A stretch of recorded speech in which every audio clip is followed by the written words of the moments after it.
This happened literally a month ago, back in November, when my boyfriend and I had decided to try an open relationship for a while for various reasons. We live separately in one of the larger cities in the north of Middle America, and there's a decently sized population of college students like me to keep the gay community fresh, so I was doing pretty well for myself.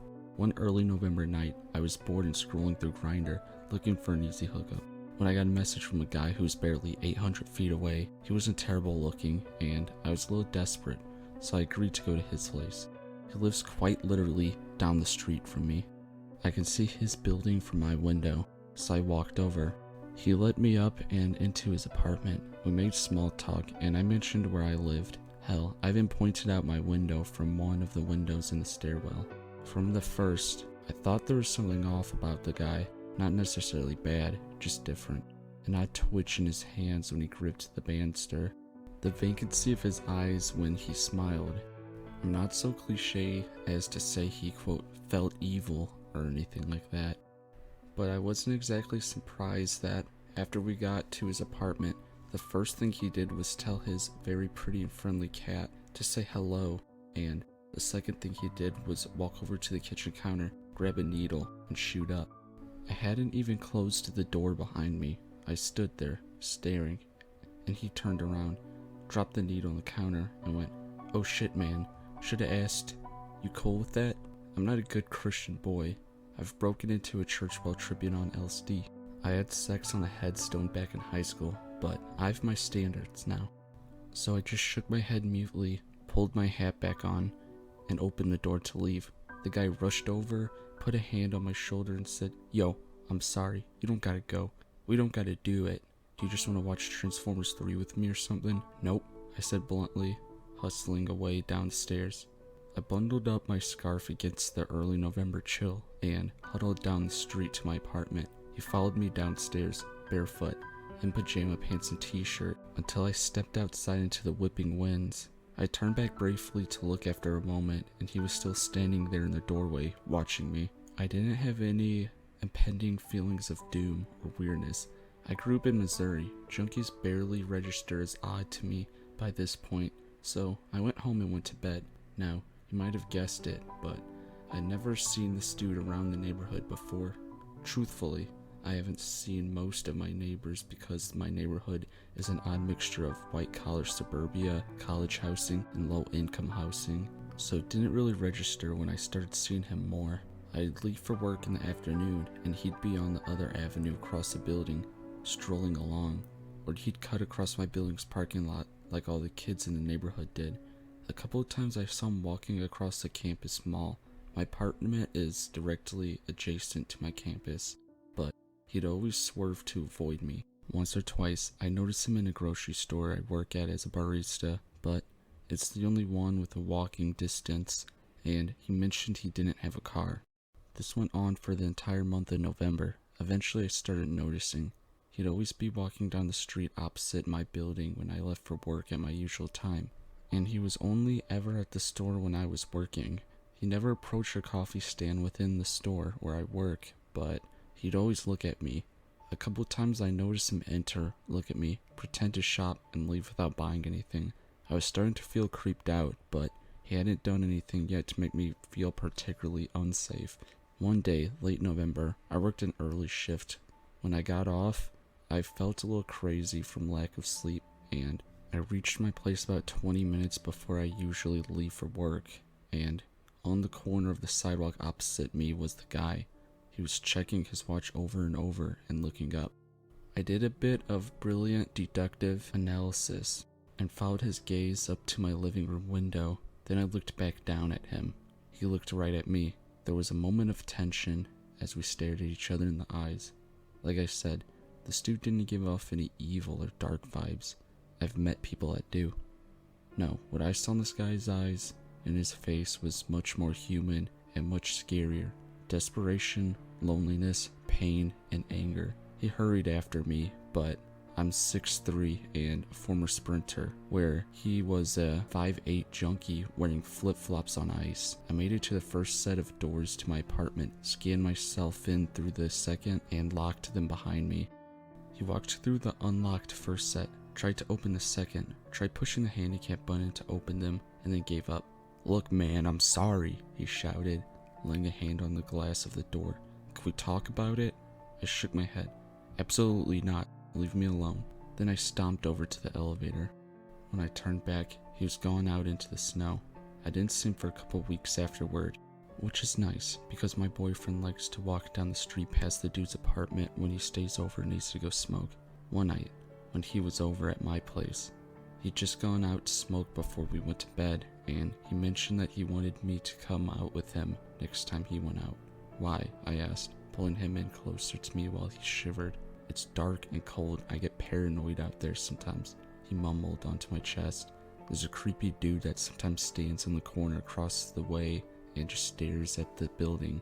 One time, he even asked me for a cig, and I told him I didn't have one when I literally had one in my hand." I laughed, kissed his chin, and passed out. I laid there awake, troubled.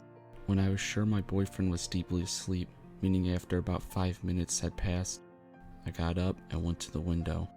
It was a cold, clear night. I could see across the street, under the orange glow of the street light, was the guy. I couldn't make him out clearly, but when he saw me, he waved. I flipped him off and closed the blinds. I didn't feel like I should tell my boyfriend, because he's either going to immediately go to the police, which I hate doing, but he tried to defend me, and while I love him with my entire heart, I don't want to watch a fight between a junkie stalker and my underweight, nicotine-addicted boyfriend, so I kept it to myself, and still haven't told him. But I did start to accompany him when he went out to smoke. The guy was usually outside. Sometimes he'd follow us for a bit before ducking away down some side street. Sometimes he'd watch us from a distance. Sometimes he'd be up in his apartment. My boyfriend never noticed. I kept my composure, and nothing really happened.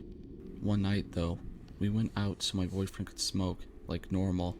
When we reached the end of the street and turned around, the stalker was behind us, about 50 feet back. I turned my head to check, and there he was. He waved at me again, and something told me I had to get back inside. "Hey babe," I said quietly to my boyfriend. "Let's get back inside." "Yeah, I'm cold." "Okay, I'm almost done anyway," he replied. We walked back to the apartment building, and without turning, I knew the stalker was behind us the entire time. I kept my hand intertwined with my boyfriend's and kept up the casual conversation we'd been having about how I hate geese.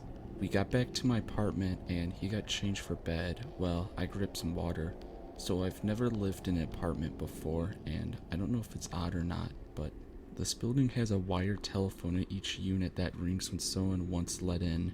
Ours never rings unless it's Uber Eats, so my boyfriend was surprised when it started ringing late at night when neither of us had ordered anything. "Probably just some asshole playing a prank," I said, unhooking the phone from the wall and putting it in the kitchen cabinet.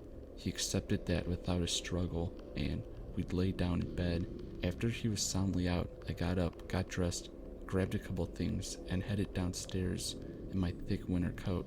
Sure enough, my fanboy was there, in the parking lot. He waved and jogged over to me, smiling broadly. "Hey man, what do you want?" I said flatly. "Look man, I feel like we ended things awkwardly last time, and I just wanted to tell you," he said. "So you stalked me?" "What?" He started to look angrier. "Nah man, I didn't stalk you. I just wanted to know when I could talk to you, but you always avoid me. Now you're walking around out here with that skinny bitch boy trying to rub up in my face, and I don't fucking appreciate that. Look man," he said, smiling again, stepping closer. "Do you want to go talk about this in the back of my place? Ditch the white boy and come hang out with me tonight, please? I won't shoot up or anything this time." He took another step closer to me. I saw in his right hand a small piece of metal, a folded up switchblade. He smiled at me, and I stepped back, shaking my head. His smile drained away into a deep scowl. "Bitch, I'm done asking you. You're gonna come over to my place right now and finish what we started," he growled, unfolding the knife and pointing it at me. This dude was 5'8" tops and skinny, and I'm 6'3", 200 pounds, and regularly lift weights. Also, I have a 12-inch kitchen knife, which I drew from my coat pocket and leveled at his throat. He looked at my knife and back at his and smiled again. Bro, I was just playing. We don't gotta. We can just talk right here, bro." I didn't let him finish. "Leave me my boyfriend alone," I said, very quietly, "or I'll cut your face off and eat it." "What the fuck?" He replied, I spent 8 years in juvie for stabbing a kid in middle school, I lied. He backed up, putting the knife back in his pocket. I took a step closer, holding my knife level. He backed away quickly, almost falling on the ice, until he was full sprinting back to his place, and I was chasing him down with my knife until he crossed the street, and I stopped, slid the knife in my pocket, and watched him run back to his building. Then I went back up to my bedroom, told my boyfriend I just had to go pee, and fell asleep. So nameless horny junkie, let's not meet again. Or like I said, I'll just have to eat your face.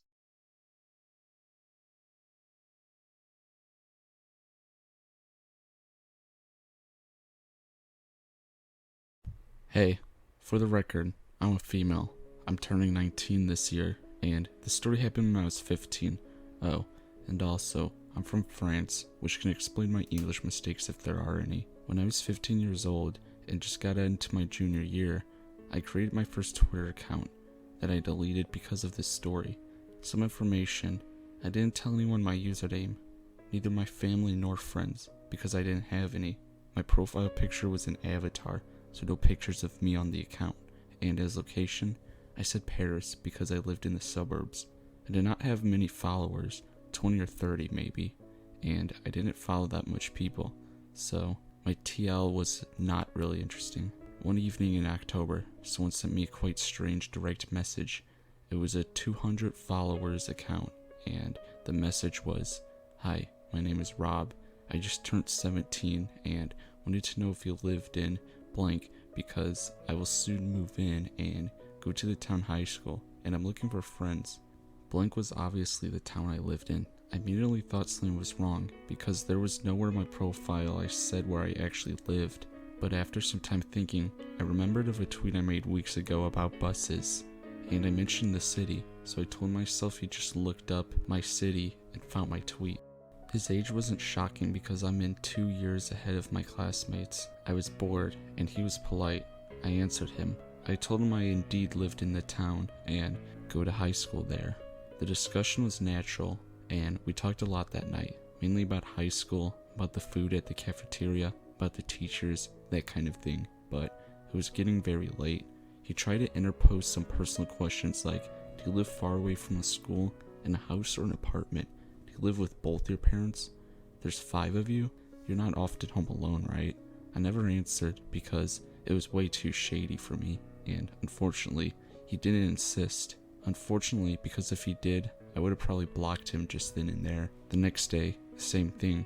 We talked a lot, and he was still asking personal questions to get to know me better, he would say. So I asked him some too, and he always answered with what I seemed was honesty. I still didn't answer the questions about my house though, because he didn't need to know anything. It lasted 2 or 3 weeks, but it was enough for me to develop feelings for him. He was handsome, super kind, and it was everything I needed. Because I was bullied for years, and even today, I still develop strong feelings, but most importantly, blind trust in people who are friendly to me. In France, in October, we have a 2-week-long vacation, and the day before back to school day, he finally told me he was coming to my high school because he finally moved in with his mom, and he asked me a place to meet during the morning break. I was so happy and relieved to be able to meet him, and I told him to join me in the hall. But when he understood that the place would be around people, he said he would prefer an isolated place because he was afraid he would not recognize me and didn't want to spend the break looking for me. It was a good excuse for me, so I told him to meet me in the 3rd floor bathroom because we weren't allowed to stay during the breaks and no one would disturb us. In my head, even though it was a bit creepy, I was still in school, so nothing could happen to me. Next day, back to school day, I made myself pretty, wore my best clothes, and counted down the minutes, and finally, when break time arrived, I ran to the bathroom and waited. And when he arrived, it was him. He was not a catfish. He looked quite like his profile picture, but I still noticed that he seemed a bit older than he had told me. I thought 20 years old instead of 17 like he said. We talked a lot. We got along well. I was so pleased. And at the end of break, he asked me to go to the fast food chain with him for lunch. I said no because I didn't have any money, and I always refused for people to pay for me. It's a principle. He seemed disappointed, but offered me a walk home after class. I explained I have to take the bus, but that he could walk me to the bus stop. He looked disappointed again, but finally accepted. That's exactly what happened, and it was so great that it quickly became some kind of routine. We met in the third floor bathroom during the morning break, and he walked me to my bus stop after class. Surprising fact, I never saw him in the hallways nor cafeteria, but I thought at the time the building was huge, and there was over 1,500 students in there, so if our schedules didn't match, there's no way we could meet each other. This little game lasted until December, so almost a month and a half later, the 14th of December, a Thursday, I complained about how lonely I was going to be that evening because my dad was gone for work, my brother was always at his friend's house, and my little sister won a school trip, and my mom had to work late. It was very reckless of me, but after weeks, I thought I could trust him. That evening, he walked me to the bus stop. We both waited. I got in the bus, waved at him, and put my earphones on. I had 2 stops before my house. It was about 6:45 in December, so it was already really dark outside, and as I got out the bus, I had a really bad feeling. There was that very uncomfortable sensation on my stomach, and I felt like I was being observed.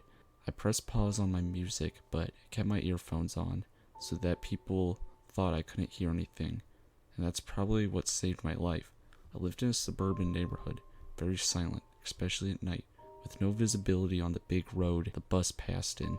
When I heard footsteps behind me, I understood I was right. There was someone following me, and he was not well intended.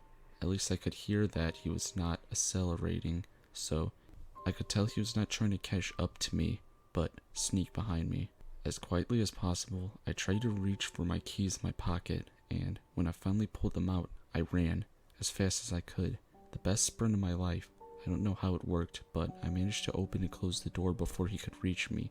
I then deactivated my alarm, which by the way confirmed that I was home alone, and took a look through the glass panel on the door. It was not a peephole, it was a whole window, so if someone wanted to see what's happening inside, they can. It was Rob, a few meters away looking at me with a really creepy face. He followed me to my home, probably with a car, and he was clearly not here for chit-chat. I still don't know why I didn't call the police. I was totally paralyzed. We both stared at each other for a minute, and then I took back control over my body. I ran to the kitchen to get a knife, and I got to the door. He was there too, banging against the door. I feared for a second that the glass would break, but it didn't happen. That moment, when I was pushing against the door, praying for it not to break while he was kicking harder and harder, it was the longest amount of time I've ever experienced. Maybe about 5 minutes later, he stopped. He got around the house, knocking against every shutter, and then back to the door. He looked at me very angry, but then my neighbor's car reached my house, and Rob ran away, probably thinking it was my mom coming home. On Twitter, Rob sent me thousands of messages before I could block him. He then deleted his account, and I thought I was done with the story. But quickly after, some accounts which have just been created followed me, and their were all citizen numbers, and the first letter was of his name, and as soon as I blocked one, another one followed me.